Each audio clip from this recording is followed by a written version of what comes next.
बिस्मिल्लाहिर्रहमानिर्रहीम, अस्सलाम वालेकुम। कहते हैं कि चाइना में बैम्बू ट्री लगता है, अगर वो कोई किसान उस बैम्बू ट्री को लगा ले तो माला माल हो जाता है। एक फार्मर था, एक किसान था, उसने सोच लिया कि मैं बैम्बू ट्री लगाऊंगा।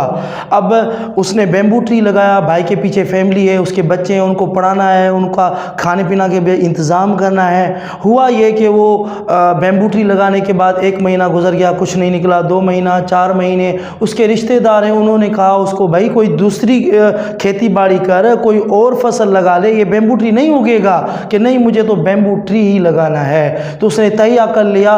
3-4 साल गुजर गए, कुछ भी नहीं निकला, लेकिन वो बंदा उसको पानी देता रहा। उसके वो जो रिश्तेदार हैं वो फसल काट रहे हैं, उगा रहे हैं और आगे बढ़ते जा रहे हैं, लेकिन ये लगा हुआ है उस एक चीज़ पर कि मैं बैम्बू ट्री उगाऊंगा।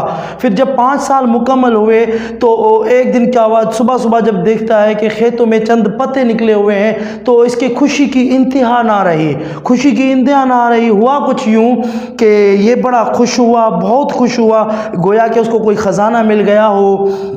अब हुआ क्या कि वो बैम्बू ट्री 6 हफ्तों में 90 फीट की हाइट तक पहुंच गया। यानी हफ्ते में एक मरतबा इतना, फिर यूं करते करते 90 फीट की ऊंचाई तक सारे लोगों ने देखकर हैरान रह गए। अब मुझे पता नहीं कि ये ऐसा कुछ होता होगा बैम्बू ट्री के साथ, लेकिन इसमें जो लेसन है वो आपके लिए कमाल का लेसन है। वो सबक क्या है? वो सबक ये है कि आप भी उस किसान की तरह कोई गोल सेट करो। आप भी उस किसान की तरह गोल सेट करो और लगातार उसके पीछे लगे रहो, उस पर मेहनत करते रहो, उसको पानी देते रहो।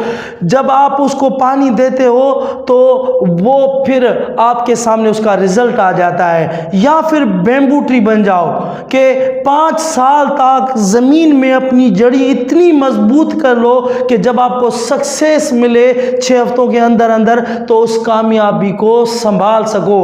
Either you can be a farmer or be a bamboo tree। तो ये आपके हाथ में है, आप जैसे करेंगे मेहनत वो आपके हाथ में है। या तो फार्मर बन जाओ जो 5 साल तक अपने उस गोल को, उस टारगेट को पानी देते रहो, उसके पीछे डटे रहो, या बैम्बू ट्री बन जाओ कि अपनी जड़ें मजबूत कर लो। जब आपको कामयाबी मिले तो उस कामयाबी को संभाल सको।